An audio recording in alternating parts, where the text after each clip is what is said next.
Seja muito bem-vindo ao canal da Igreja CI em Blumenau. Agora você vai assistir uma palavra que pode transformar a sua vida. Eu quero convidar você a identificar alguém que você conhece, que precisa ouvir essa mensagem, e você envie essa mensagem para ela para que ela seja abençoada. Gostaria muito que você conhecesse as redes sociais da nossa igreja para conhecer um pouco mais dos projetos sociais que trabalhamos e você possa ficar por dentro de tudo que acontece aqui no CI em Blumenau. Deus abençoe e fique agora com a palavra. Tudo é feito com um propósito, nada é aleatório e sem controle. Então, se Ele me escolheu e te escolheu, é porque existe um propósito. Agora, que propósito é esse? Que a gente precisa, no mínimo, enxergar. E às vezes a gente demora, né? 10 anos, 20 anos, 30 anos para meu Deus, agora que eu descobri, agora que eu... Meu Deus! E a gente precisa... Além de descobrir esse propósito, a gente precisa viver esse propósito. Porque o que acontece, gente? O pecado, ele dissolveu a comunhão do ser humano com Deus. E ele trouxe uma separação, trouxe uma queda, trouxe um monte de problema, trouxe um monte de dificuldade que o ser humano carrega até hoje. E a maior dificuldade entre todas é a separação entre nós e Deus, a comunhão. E essa falta de comunhão com Deus traz outros problemas, porque nós, como seres frágeis, tendenciosos ao pecado, aos prazeres da carne, nós vamos nos apegando a coisas que não são boas, a coisas que dão alimento aos desejos carnais e pecaminosos que estão em nós. E isso não traz problemas apenas particulares e localizados, mas também desencadeiam problemas sociais, problemas coletivos. Nós vemos aí no mundo quantas pessoas sofrem, quantos países estão sofrendo com guerras, com corrupções, de uma, duas, três pessoas, de um governo, de alguém que está ali trabalhando, alimentando o seu próprio ego, orgulho e seus prazeres, fazendo um monte de gente sofrer, um monte de gente morrer. Então está vendo que o pecado sempre vai trazer um efeito coletivo, um efeito social. Talvez o meu pecado, o seu pecado, não está trazendo um efeito na cidade inteira, mas está trazendo efeito na minha casa, no bem-estar da minha família, no clima do meu lar, porque os meus pecados, o meu egoísmo, o meu orgulho têm destruído aquilo que o Senhor programou para ser, que era ser uma casa onde tinha paz, alegria, onde tinha harmonia. Talvez na tua casa está ok, mas o meu e o seu pecado têm trazido problemas para a nossa vida profissional. E a gente chega na empresa, a gente é um peso, a gente atrapalha, a gente não é produtivo. Ou então, seja em que esfera da sociedade você faz parte, mas o pecado vai trazer esses problemas. E de tempo em tempo, o Senhor levanta pessoas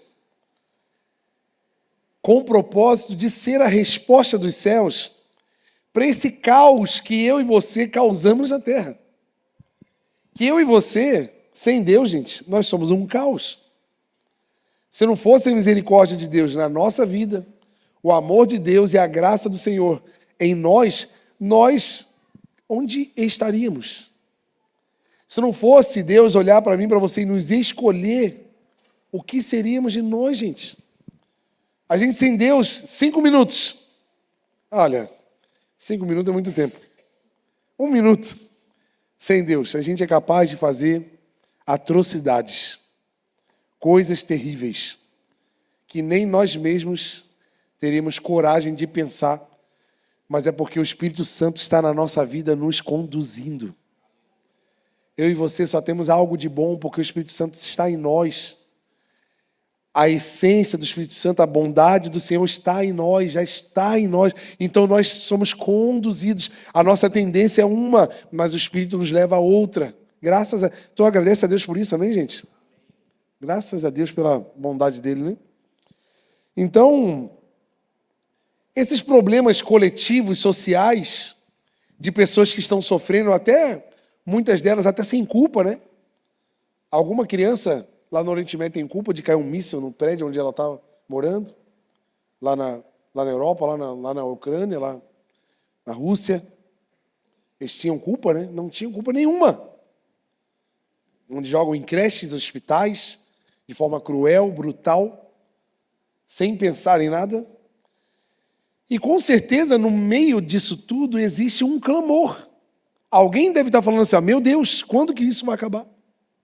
Meu Deus, quando que... Meu Deus, eu perdi a minha família. Meu Deus, os meus pais foram sequestrados.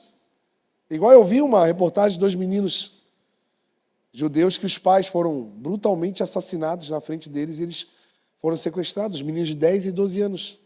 E aí? O que passa na cabeça de uma criança dessa? Meu Deus, quando que esse sofrimento vai acabar? Alguém está clamando a Deus. E esse clamor é escutado por Deus. Se você acha que Deus não escuta a tua voz, isso é uma mentira, porque esse clamor que você tem feito ao Senhor diante dos seus sofrimentos, diante dos seus dilemas esses que talvez muitos não sejam nem culpa sua, mas é fruto de injustiça, fruto de uma desestrutura da casa onde você foi criado, dos seus pais, ou de alguma coisa que aconteceu na sua vida, que trouxe outros problemas, que trouxe outros caminhos que você acabou trilhando, que você acabou errando em um monte de área. E você tem clamado ao Senhor por feridas, por coisas, por lugares onde você está hoje que você não gostaria de estar. Esse clamor está, sim, de fato, chegando aos ouvidos de Deus. Tu acredita nisso também? E Deus, por sua vez, por não estar com os ouvidos fechados para não nos escutar, e logicamente os ouvidos de Deus estão abertos e atentos à nossa voz, Deus levanta pessoas. Porque Deus poderia levantar anjos, né? Tem um anjo lá em casa que está me ajudando numa dificuldade. Não. Sabe quem é a resposta de Deus para a minha vida? Alguém. Deus vai levantar alguém para a sua vida. Deus vai trazer uma resposta do céu. Como também eu e você também somos resposta do clamor de alguém. É um servindo o outro.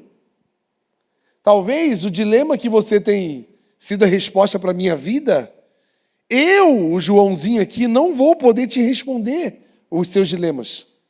Mas alguém Deus vai levantar para responder aos seus dilemas. Porque eu e você somos respostas dos céus para o caos da terra. Tu acredita nisso? Esse é o nome da mensagem de hoje. Nós somos a resposta.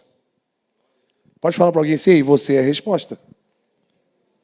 Quem sabe seja a minha. Então abre a boca, Senhor. Fala, abre a boca e responde logo o que eu preciso. Porque tá vendo que todo mundo tem problema, ninguém está ileso, ninguém está isento, porém, apesar dos problemas que nós temos, nós também carregamos a solução de Deus para outros problemas. Quem dera se Deus tivesse me dotado com as habilidades para resolver os meus problemas. Eu não ia precisar de ninguém. Só que aí está um lugar onde a gente precisa entender a humildade, da gente depender um dos outros, da gente saber que nós não somos autossuficientes, somos bonzão, eu resolvo tudo, eu sou o cara, eu não preciso de ninguém, não existe a pessoa que não precisa de ninguém. Nós precisamos uns dos outros, porque a resposta para a minha vida não está na minha vida, está na vida de alguém. E às vezes tem alguém já sendo resposta para a tua vida, só que você é orgulhoso, você é teimoso, tu não ouve, tu não abre a mente, tu não abre o coração, tu não ouve ninguém. E a pessoa está ali sendo a resposta para você. E quem sabe a resposta para a sua vida seja algo muito contrário do que você acha que deveria ser a resposta. Então por isso que é difícil escutar. Então por isso que é difícil atender. Porque eu acho que a solução do meu problema é um copo cheio de água. Mas Deus, que sabe todas as coisas, sabe que a resposta da minha vida é outra coisa. É uma xícara de café. E eu quero um copo d'água. Porque eu criei na minha mente uma expectativa de que a resposta para os meus dilemas é um copo cheio de água. Só que Deus sabe o interior do meu ser. Ele sabe, além do que eu quero, Ele sabe o que eu preciso. E às vezes nós estamos lutando, gastando energias para as coisas que nós queremos e não para as coisas que nós precisamos. E quando Deus vem, Deus é aquele pastor que não deixa faltar nada. Porque Ele é tudo o que a gente precisa e não tudo o que a gente quer. E a gente acha que o pastor do Salmo 23 é o pastor gênio da lâmpada, que ele é aquele que vai realizar os meus desejos, fazer o que eu quero. Me desculpa, mas alguém te enganou, porque ele vai fazer o que você e eu precisamos. E com muita generosidade, e com muita habilidade, porque ele é fera. Deus é o bichão, ele sabe de todas as coisas. Agora o problema é a gente ter abertura para isso. Então, eu quero te encorajar, além de parar de ser teimosinho, orgulhosinho, sim, e começar a abrir tua mente para receber as respostas do Senhor, para coisas que eu e você estamos até patinando há algum tempo e a gente não sai disso. Por que não muda? Porque você ainda não deixou. Porque eu duvido que até hoje Deus está vendo você e eu sofrer e Ele não mandou a resposta. Eu duvido. Deus não é esse demorado aí. Deus não é negligente. Deus não perdeu o controle. Provavelmente, Ele já mandou várias respostas para mim e para você.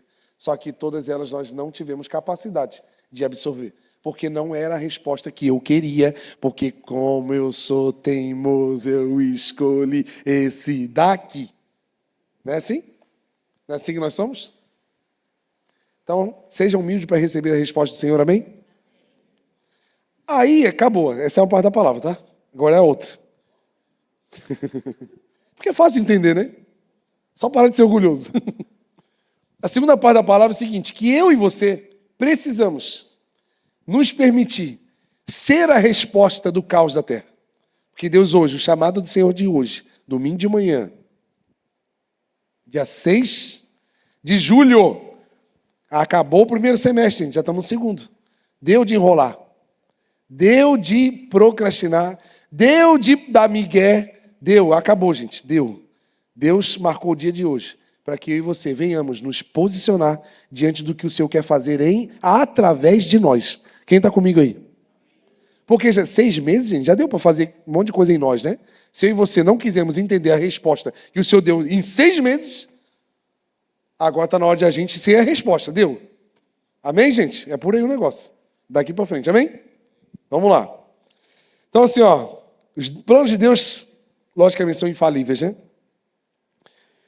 E não está ligado a quem Ele escolhe, porque Deus te escolheu, me escolheu. Nós somos incapazes, frágeis, tendenciosos ao pecado. Nós somos um caos, gente.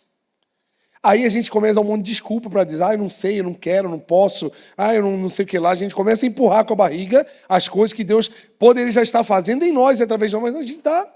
Porque a gente acha que é sobre nós, mas não, é sobre Ele, e sobre o que Ele quer fazer, porque é Ele quem capacita, porque foi Ele que escolheu, amém? Então aqui, aí eu vou trazer uma história, né, de um povo que estava passando um dilema muito grande, muitos anos, escravidão, desigualdade, crueldade, problemas esses que nós não vamos nem conseguir imaginar. A gente conhece a história do povo de Israel, que a Bíblia fala sobre 430 anos no Egito, né? Só que desses 430 anos, o povo de Israel ele viveu mais ou menos, a gente não consegue determinar exatamente o número, né, a quantidade, mas mais ou menos desses 430 anos, 200 e poucos anos foi de escravidão. Outros 200 não foi de escravidão. Eu vou contar essa história para que você entenda por que não foi de escravidão. Imagina 200 anos de escravidão. Você acha que não havia um clamor ali? Não tinha um povo que falava, meu Deus, o Senhor não pode fazer algo por nós? Liberta o povo. Então, de tempo em tempo, o povo tinha aquela expectativa de que Deus levantasse alguém para que libertasse o povo. E chegou a hora da resposta, né? Para eles durou 200 anos. Para nós, a gente não dá conta de esperar 200 anos, né? A gente precisa um pouquinho menos. Talvez algumas horas. Tem gente aqui, né? Eu precisava de uma resposta nas próximas horas. Não nos próximos 200 anos.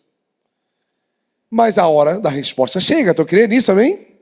Eu creio que a resposta do céu chegou para a nossa vida. E chegou para Israel. Quem era a resposta para o povo de Israel? Moisés. Moisés foi a resposta dos céus para o clamor de milhares de pessoas, milhões de pessoas que estavam vivendo escravidão, tirania do governo egípcio. Então aqui, vamos ler Êxodo 3, 7.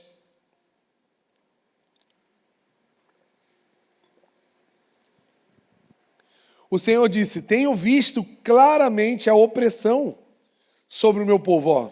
Deus está vendo nosso sofrimento, gente. Deus não está alheio ao nosso sofrimento. Deus não está...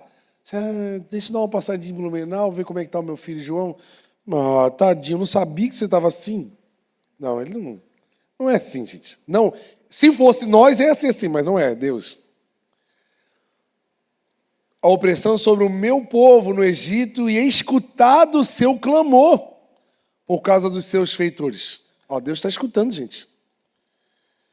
Pois me preocupo com o sofrimento deles. Está vendo que o sentimento de Deus para nós? Você se considera povo de Deus, sim ou não?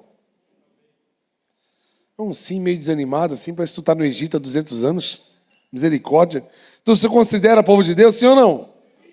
Glória a Deus, meu Deus. Então, se você é povo de Deus, Deus está olhando para você, Deus está ouvindo a sua voz e Deus vai responder o seu clamor. Amém? Glória a Deus por isso, né? Então, assim, como é que a história chegou até Moisés, né? Como é que chegou essa escravidão? Tudo começa em José.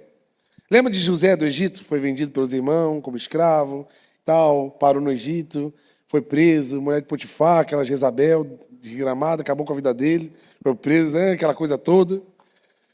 E ele se tornou a pessoa abaixo da tampa da panela, era ele. Faraó, todo mundo, ele era governador de tudo, só não mandava no dono. O resto era com ele. Aí existe uma dúvida no meu coração, como que um hebreu, judeu, um hebreu como José, poderia ser líder, governante, dentro de um governo egípcio? Porque existia toda uma questão de povos e uma questão de dinastia, de família. Não fecha a conta um hebreu ser governante num lugar egípcio, em outro ambiente. Mas tem uma história, se tu estudar a história da humanidade, lá no Google, na Barça, quem conhece a Barça aí, né? Eu cheguei a dar uma folheada assim, na Barça, assim, mas logo ela acabou. Logo chegou o Google e daí eu não cheguei, mas eu cheguei a pesquisar na Barça. Se você não sabe o que é Barça, era o único lugar que as bibliotecas de escola tinham para a gente pesquisar, fazer as pesquisas de escola. Era assim, uns 880 livros vermelhos, desse tamanho, dessa grossura, que tu tinha que abrir e procurar. Fazer um trabalho de história. O povo de não sei o que lá, tu ia lá na Barça, tinha que procurar. Era um trabalho terrível, né? Mas era bênção, né? A gente aprendeu alguma coisa. Eu não lembro de nada que eu aprendi, mas está tudo bem. Quer ver química e física, gente? Eu acho que eu nunca estudei química e física na minha vida. Eu não lembro de 1 centavo de química e física. Né? E engraçado que eu trabalhei 10 anos com física depois. Né? Minha formação, meu trabalho profissional foi tudo com ultrassom. Né? Meu Deus, como é que eu consegui trabalhar com isso? Só um milagre. Mas, se você buscar aí hoje nas ferramentas, né, digitais, você vai procurar sobre as dinastias dos faraós egípcios e você vai encontrar que houve um momento na história do Egito antigo que houve uma revolução de um povo semita. Quem é o semita? O semita, se a gente colocar aqui nas Américas, né, ou a América Latina, né, os latinos, quem são os latinos? Brasileiro, o argentino, o uruguaio, o pessoal que vem da língua, né, que saiu lá do latim. Então, o semita é como se fosse um macro, né, de vários povos. E um dos povos semitas, que são os judeus hoje, por isso que existe esse grande movimento antissemita, né, porque é para acabar com os semitas do mundo. Esse é o movimento. Então, os semitas, os hebreus eram semitas. E como os semitas eram vários povos do mundo antigo, existiam povos nesse... O que é semita, gente? Semita são os povos originários do filho de Noé, chamado Sem. Lembra que Noé tinha 3 filhos? Sem, Cã e Jafé. Então, os semitas são os filhos de Sem. Sem deu origem a essa nação. Então, são semitas. Aí se espalharam por vários continentes, vários lugares, e formaram os semitas. Então, dentro tinha os hebreus, que eram semitas, e também tinha um povo chamado Ixos. Os Ixos eram guerreiros, tinham toda uma estrutura. E teve um momento na história do Egito Antigo que os Ixos derrubaram o faraó e assumiram o governo do Egito. Então, o governo do Egito, por vários anos, foi de linhagem semita, porque era um faraó Ixo. Eles se revoltaram, mataram lá os faraós, os governantes. Só que assim, isso foi antes de José e entre a história de José. Isso dá a entender a facilidade, a chance de José, um hebreu, se tornar um governante, entendeu? É como se fosse assim, nós somos todos brasileiros, a gente está lá em outro país, em outra língua, e a gente encontra outro brasileiro. Meu Deus, é aquela coisa, você é meu. Vamos, né? Se você tem uma empresa, você abriu uma empresa lá em outro país, na Coreia. Aí você vai contratar uma pessoa brasileira. Poxa, essa pessoa tem chance de ser um chefe, de ser alguma... Porque tu confia mais nele, tem toda essa questão, né? De nações, Então, José teve essa chance, provavelmente, gente, isso aqui não é uma coisa, a Bíblia não explica esses detalhes, porque isso é história da humanidade. Mas onde é que eu entendo um sinal de que isso é verdade? Porque assim, quando José assumiu, ele estava num governo semita, então ele tinha liberdade para trabalhar lá dentro do Egito. Quando José trouxe a sua família, que teve fome, aí o pai dele veio com os irmãos, e toda a nação de Israel veio para o Egito porque houve fome lá. Então, a Bíblia fala que o povo hebreu foi próspero no Egito. E eles construíram lá, aprenderam muitas coisas. Cara, tinha uma cidade gigante de hebreus dentro do Egito, por causa de José. José trouxe isso. Aí houve um momento na história da humanidade, que não está aqui na Bíblia, que um dos generais do exército egípcio, ele se revoltado com o governo Ixo, ele era um general egípcio de sangue, ele criou um movimento contra o governo dos faraós Ixos e mataram todo o governo e se voltaram agora uma linhagem de sangue egípcia como o faraó. Estão entendendo, gente? Estão entendendo? Para a gente entender o movimento. Quando esses governantes de sangue egípcio assumiram o Egito, qual era o maior inimigo de um governante egípcio? Um semita. Lógico, porque o governo anterior matou o governo egípcio. Agora eu mato. Então, assim, eles eram inimigos dos semitas. Aí aqui está uma parte que a Bíblia explica e a gente vai entender. Vamos lá, Êxodo 1:8. Abre lá. Êxodo 1:8 vai falar uma frase que faz todo sentido para tudo isso que eu estou contando aqui, essa história que não é da carochinha, como antigamente falava, né? 1:8. Olha aqui que interessante. Então subiu ao trono do Egito um novo rei. Um novo rei. Que nada sabia sobre José. Por que a Bíblia registra uma frase dessa? Vamos continuar lendo? Olha ali. Ele disse ao seu povo, vejam, o povo israelita agora é mais numeroso e forte do que nós. Quando ele fala nós e povo, o que ele está falando? Separando os povos. Esses semitas aí, eles são maiores do que nós, egípcios. Porque se esse faraó fosse semita, ele não ia separar. Estão entendendo? Então a lógica?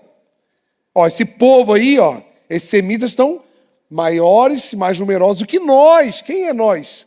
Lógico, gente, praticamente 200 anos. 200 não. Foi, quase isso.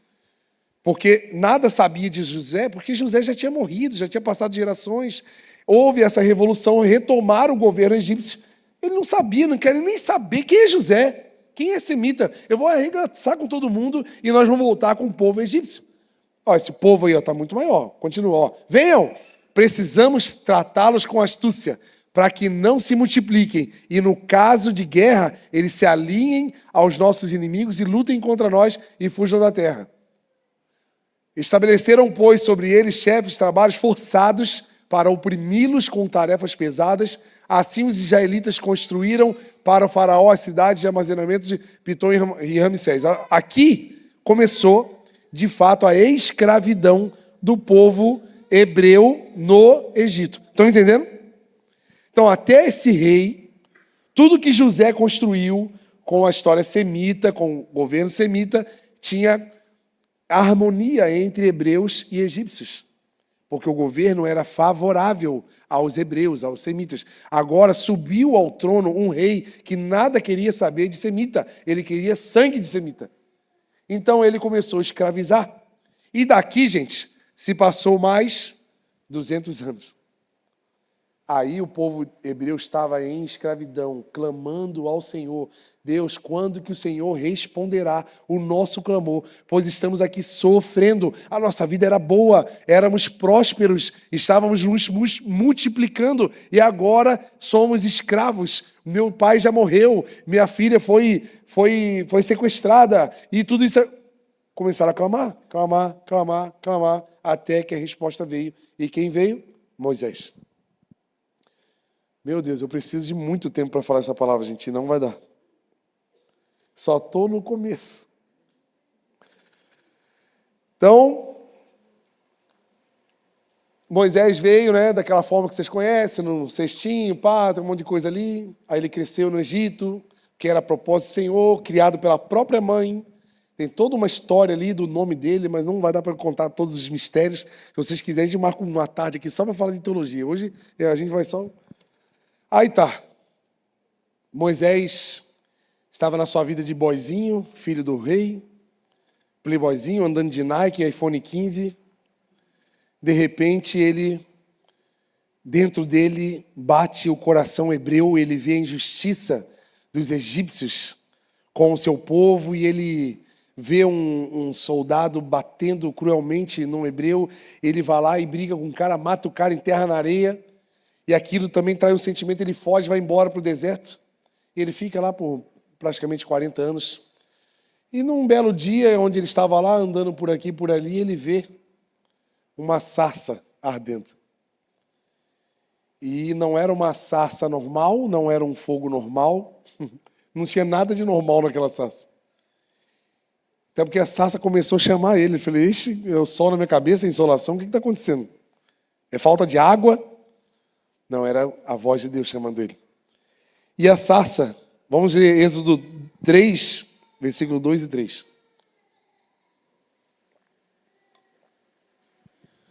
Ali, na sarça, bota um ali, já que é só um para trás, não tem problema, a gente está com tempo, vamos ficar aqui até 3 horas estudando a palavra do Senhor hoje. Moisés pastoreava o rebanho do sogro, Jetro, que era sacerdote de Midian, e um dia levou o rebanho para o outro lado do deserto e chegou a Horebe, o monte de Deus. Ali o anjo lhe apareceu em uma em uma chama de fogo que saía do meio de uma sarça. Interessante, gente, se você andar nessa área ali, é meio que normal sarça pegar fogo, fogo espontâneo, tá? Porque ela é muito ressecada, assim, um lugar muito árido. Então, assim, muito sol. Então, assim, tu tá andando, tu vê um foguinho ali, não é nada de incomum.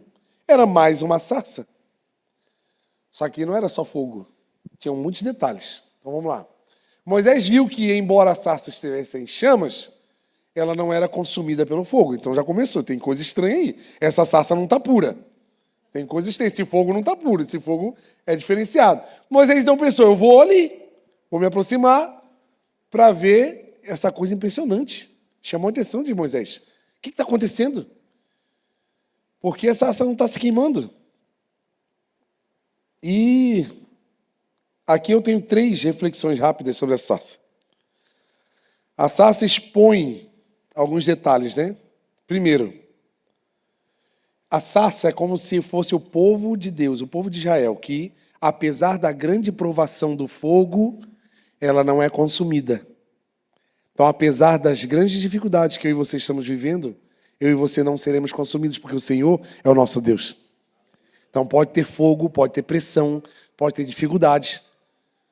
Mas nós não estamos sozinhos, porque o Senhor, aquele que colocou, que apareceu na fornalha ardente, que estava na cova dos leões, está comigo e com você também, amém? Então esse objeto da sarça pegando fogo e não se consumindo, ela comunica esse cuidado do Senhor e não permitir que o povo fosse destruído pelas ardentes provações da escravidão do Egito. Estão entendendo, amém? Está começando a desenvolver a palavra aí agora? Não dorme, não. Segundo, a sarça tinha espinhos, né? Normalmente. Os espinhos servem como proteção também, né? O espinho, né? Também comunica um pouco sobre as pragas. Quando chegaram lá com Moisés, a praga não ofendeu o povo de Deus. Então, apesar de provações, até os sinais contrários, Deus está sempre nos protegendo. Você vê que as pragas não atingiram o povo de Deus, não atingiu os hebreus. Quando o anjo da morte passou, aquele que botou o sangue nos umbrais, o anjo não passou naquela casa, porque Deus ainda está protegendo a gente. Apesar das pragas, apesar de tudo tiver um caos lá fora, eu e você estamos sendo protegidos pelo Senhor. Amém? E terceiro, né? Quando Deus fala para ele tirar as sandálias, a gente tem uma crença egípcia, né? Que eles não colocavam os pés no chão, né? Pé no chão é coisa de escravo.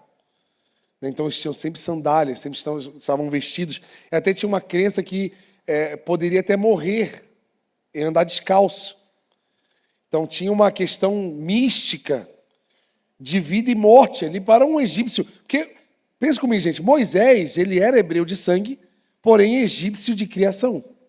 Então todas as crenças, conceitos, por mais que ele foi criado pela mãe, entendendo quem era Deus, quem eram os hebreus, mas ele também aprendeu muitas coisas dos egípcios. Então ele carregava cultura, conhecimento. Então ele estava ali vestido, né? E provavelmente, se Deus mandou ele tirar a sandália, porque ele estava com uma sandália. Então quando ele fala da sandália, primeiro, né? Deus está falando assim: essa terra aqui não vai te matar, aqui a terra é santa. O santo está aqui nessa terra. Tu pode pisar porque a vida quem dá sou eu. Então não vai morrer. Então Deus já está falando que ele tem um poder maior do que todas as crenças que Moisés havia aprendido desde pequeno. Segundo, o hebreu, por ser escravo, ele não usava sandália. Então Deus falou assim: ei, tira, porque sandália não faz parte da sua identidade. Você não é egípcio, você é hebreu. Então tem coisas que eu e você, por causa dos sofrimentos, dos dilemas, das dificuldades da vida, a gente assume. A gente bota uma camisa, né, de depressivo, a gente bota uma camisa de perdedor, a gente bota uma camisa de sofredor, e a gente aceita, assume condições que o mundo impõe sobre a nossa vida, e a gente se olha no espelho e a gente fala: eu sou um perdedor, eu nasci mesmo para sofrer, eu nunca vou ser nada na vida, é isso aí mesmo, a gente vai aceitando. Só que olha o que Deus está falando para mim e para você: tira essa sandália porque você é filho de Deus. Essa sandália não é para você. Essa sandália não faz parte de quem a sua identidade, eu que botei a sua identidade. Estão entendendo, gente? Amém? Faz sentido?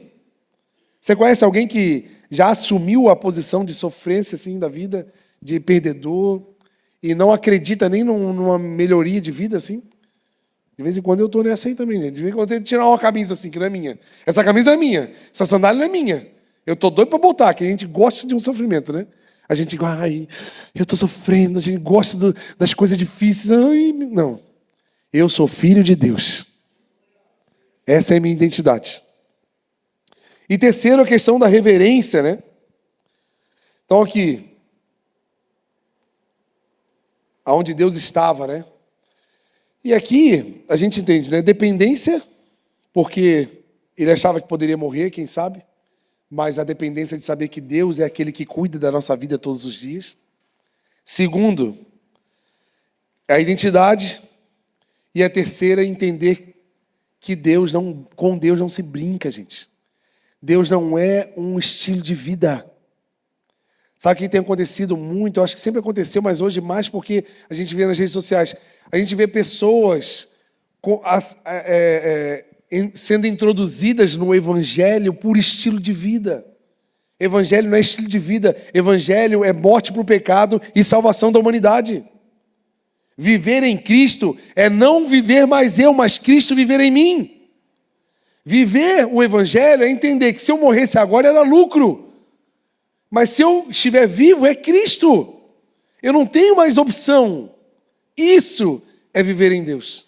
E às vezes a gente bota Deus como um rolê da semana. É uma agenda. Todo domingo eu vou ver Deus.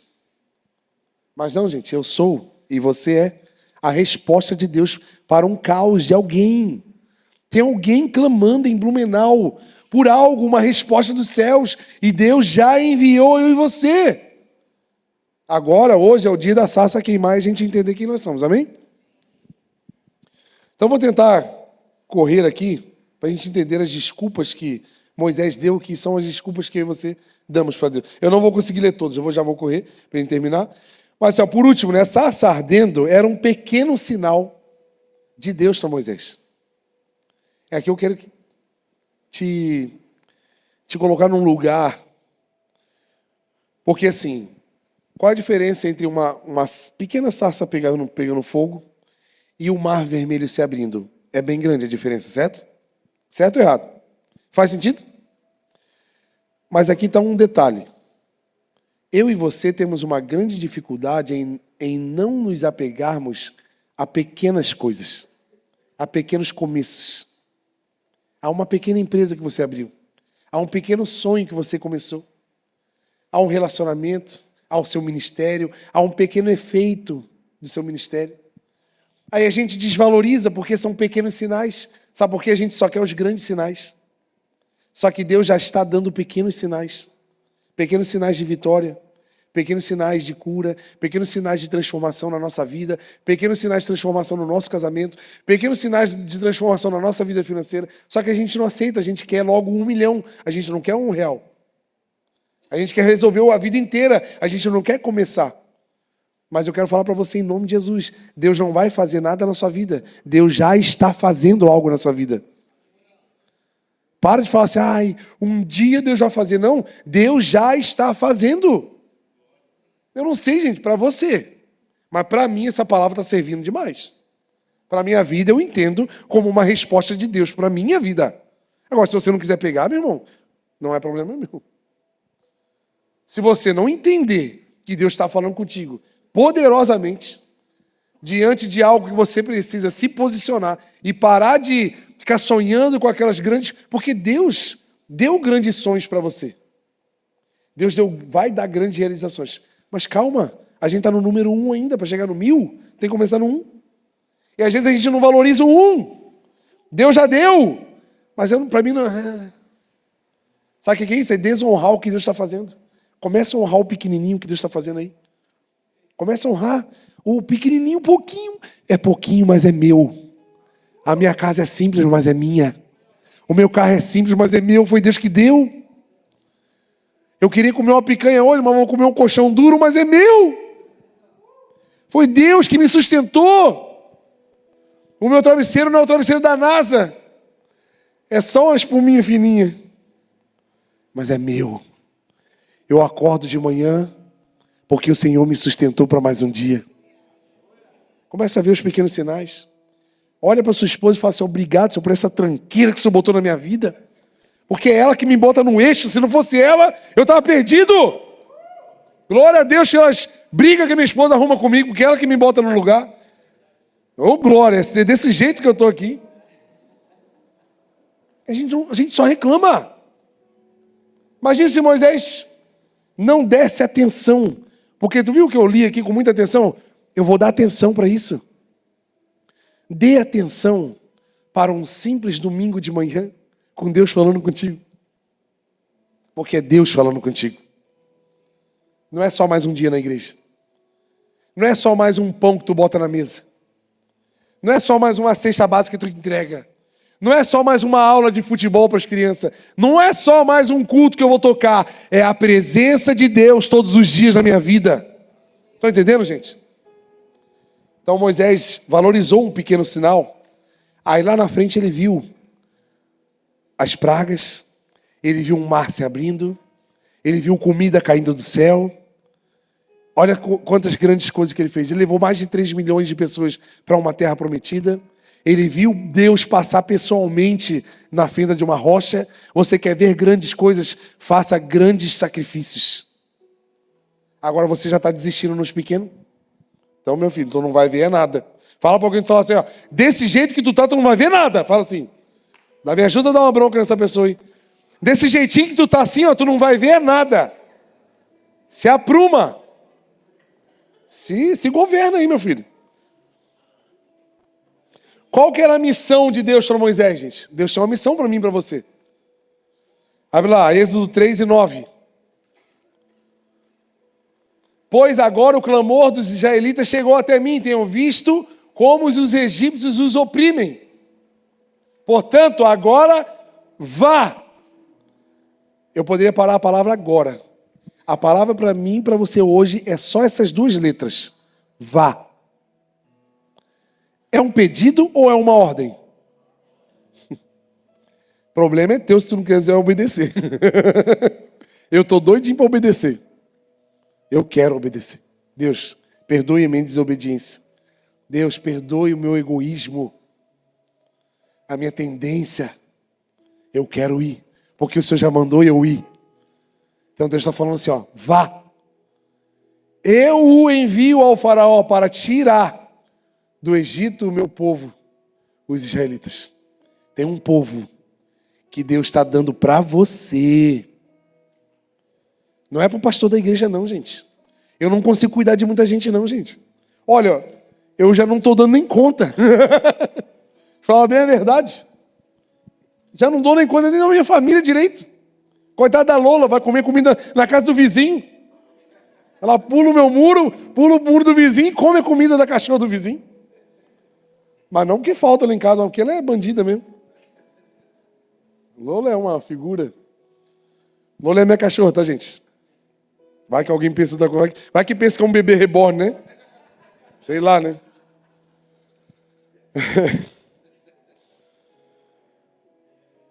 Deus está falando para você. Eu tenho um povo para você libertar. Vai. Para de arrumar desculpa. Olha aqui. Eu trouxe... Eu não vou conseguir, né? 5 desculpas. Eu vou contar uma só. Eu vou contar uma. É a que mais faz sentido para mim hoje. De todas as desculpas que Moisés deu para Deus, a mais... Assim, a mais que está perto de nós é essa aqui. Bota lá, Êxodo 4:13. Se você não sentir que é verdade, você deve estar morto. Moisés respondeu e disse: Senhor, peço-te que envies outra pessoa. Essa é normalmente a maior desculpa que eu e você damos para Deus. Manda outro, Senhor. Eu não estou... Aí ele falou aqui que não é preparado, ele falou aqui um monte de coisa, ele falou que não conhecia quem que eu vou falar, o que eu vou falar lá, ele falou um monte de desculpa. Mas essa aqui é a que mais arde em mim. Manda outro. Manda outro. Até quando você vai falar isso para Deus? Deus, prepara outro para assumir minha liderança, para assumir o meu lugar. Prepara outro para ficar na minha escala do alho. Deus, hoje eu não quero. Bota outro. Deus, bota outro. Bota outro. Aí tu vai para onde? É tanta desculpa. Se Deus aceitasse todas as vezes que tu pediu para mandar outro, aonde você estaria hoje, filho de Deus? Para que a gente ia servir se a gente não serve para nada? Porque eu nunca quero fazer. Aí você manda outro. Manda outro é melhor do que eu. Outro sabe mais. Outro não sei o quê. Outro tem isso. Outro tem aquilo. Outro não sei o quê. E daí? Se Deus escolheu você? E aí? Até quando eu e você vamos ficar assim? Manda outro. 1 Coríntios 1:26. Vamos ler.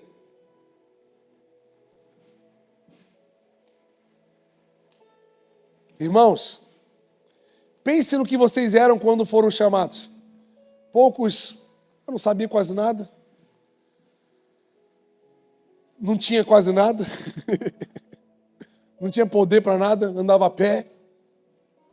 Poucos eram nobres, não tinha nem família para dizer: meu pai, você sabe com quem você está falando, eu sou filho de não sei quem. Não adianta, nem teu pai ter alguma coisa para tu dizer, alguma coisa. Vamos lá. Mas Deus escolheu os que são loucos. Olha para um louco do teu lado aí. Esse doidinho que está do teu lado é escolhido por Deus. E aí? Tu vai contestar essa escolha? Fala assim, ó, ô doidinho. Fala assim, ei doidinho. Deus te escolheu, hein? Pergunta assim para ele assim, ó. Tu é doido de fugir? Aí que tá. A fim de envergonhar os sábios. Sabe aquela pessoa que você sabe que não tem muita coisa para oferecer, mas as pessoas estão vendo Deus na tua vida? Esse que é o legal. O legal da vida é ser uma orelha seca e Deus usar a gente. Esse é o legal. De você não ser nada. E as pessoas olham para você e falam assim, ó, é Deus na vida dessa pessoa. Coisa boa, né, gente? Porque não é sobre nós mesmos. Não é sobre o que eu sei. Ó, e os que são fracos, que Paulo também falou, né? Na minha fraqueza que o poder de Deus se aperfeiçoa na minha vida. Seja fraquinho, para de querer ser forte, para de querer se blindar, para de querer ser o cara que nada te abala. Não, ei, quebra essa armadura, se joga na presença do Senhor, seja mais humildezinho. Fala que tu tá triste, fala que tu tá ruim. É mais fácil, sabe por quê? Nessas horas o poder de Deus se aperfeiçoa em nós. Quando eu digo que sou fraco, aí que eu sou forte. Envergonhar os sábios, envergonhar a fim dos que... O mundo a fim de envergonhar os fortes. Vamos lá. Deus escolheu as coisas insignificantes. Coisa boa é ser o zero à esquerda, filho de ninguém. Porque Deus vem assim e fala aí, eu sou o teu Deus. A nossa credencial aqui, ó, filho de Deus. Os desprezados. Sabe quando tu é desprezado? Na tua casa, na tua família, na tua empresa. O pessoal olha para você, te julga pela sua raça, te julga pelo estado que você veio, te julga pela sua formação técnica, te julga pelo teu sotaque. A pessoa te olha assim, ih. Deixa eu olhar, sabe por quê? Deus olha para você como filho amado. Ele fala assim, ó, eu vou levantar o meu filho nas nações. Porque nós seremos poderosos em Cristo, não em nós. As coisas que não são, para invalidar as que são. A fim de que ninguém se glorie. Sabe qual é a grande moral da história? Dai glória somente a Deus. Então eu prefiro ser de um grupo, de um bando de insignificantes, mas cheio de Deus, de fazer coisas poderosas, porque Deus está com a gente. Não é sobre a nossa técnica, sobre a nossa performance, sobre a nossa formação, não é sobre o nosso dinheiro na conta, não é sobre o que eu tenho, mas sobre o que eu carrego. Eu não tenho prata, eu não tenho ouro, eu não tenho nada para te dar, mas eu tenho Jesus, e Ele vai fazer você levantar, e você viver o sobrenatural com o Senhor. É isso que precisamos viver. O chamado do Senhor é muito sério, tá, gente? Não temos mais tempo. Isso é uma fala muito séria. Porque a gente acha que pode terceirizar, né? Terceirizar responsabilidades, terceirizar sacrifícios. Pergunta para Jesus quando foi para a cruz, se ele não teve também vontade de terceirizar. Mas era para ele. Então tem cruz que foi feita sob medida para Vossa Senhoria. A minha cruz está feita também do meu tamanhozinho, é para mim. E tem a cruz que é para você. E a gente não quer, porque Jesus falou assim, ó, quer me seguir? Meu marceneiro lá, o Jeff, fez tem uma madeireira lá, ele fez uma cruz para cada um, no tamanho. Ele mediu todo mundo, né, Jeff? Num paquímetro assim, para pegar exatamente. Tem uma para cada um. Quer me seguir? Pega a tua cruz, negue-se a si mesmo e vambora. É desse jeito. Agora eu quero seguir Jesus, né? Eu vou, pra glória, agora eu vou, mas não. Bota a cruzinha aqui no ombro. É tua. Essa cruz representa nações que Deus está dando para você salvar. Como deu para Moisés. Moisés não quis essa cruz. Ele ficou empurrando. Não, eu não sei. Não, não como é que eu... E agora? Manda outro. É para você. Eu te escolhi. Tu acha que Deus vai olhar para você e falar assim, ele vai ser convencido pelas nossas desculpas? Tu acha mesmo? Tu acha que ele é assim, o argumento de Deus é tão fraco que eu e você vão falar assim, não, Deus, eu não tô... Aí Deus vai falar assim, tá bom, filho, fica no sofá sentado assistindo desenho que eu vou escolher outra pessoa. Não. Deus não está aqui para isso. Deus está falando hoje aqui, ó, eu te escolhi. Se eu pudesse botar uma sarça pegando fogo aqui para tu entender. Deus já falou, já mostrou. E eu estou perguntando para você, o que você está esperando? Para parar com esse miguezinho seu aí. Que não sejamos, despertados pelas dificuldades. Esse é o problema, gente. Muitos de nós nos posicionamos quando alguma coisa aperta. Ai, meu Deus, pegou, agora eu vou orar. Ai, meu Deus, está difícil, agora eu vou buscar. Essa é a nossa tendência. Quem sabe alguns aqui já estão num perrengue. Então começa logo, gente. Outros ainda estão na tranquilidade. Não deixa a dificuldade chegar para você ser despertado. Começa agora na facilidade. Começa agora que o tempo é favorável. Começa agora que você está com tempo. Tem tempo? Se envolve. Tem pouco tempo? Envolve um pouco tempo. Não dá para fazer muita coisa? Faça o pouco que dá. O chamado do Senhor é esse hoje. Não é sobre, amanhã, ano que vem, quem é alguém? Eu sou essa pessoa. Você é essa pessoa. Não tem outra pessoa para fazer o que Deus chamou você para fazer. Por quê? Existem perguntas como essa no nosso coração. Por quê? Será que Deus é tão falho de escolher a pessoa errada? Ele escolhe a pessoa ruim, que eu sou ruim, você é ruim, mas ele não escolhe a pessoa errada, porque ele acerta. Ele é assertivo. Estão entendendo, gente? Amém?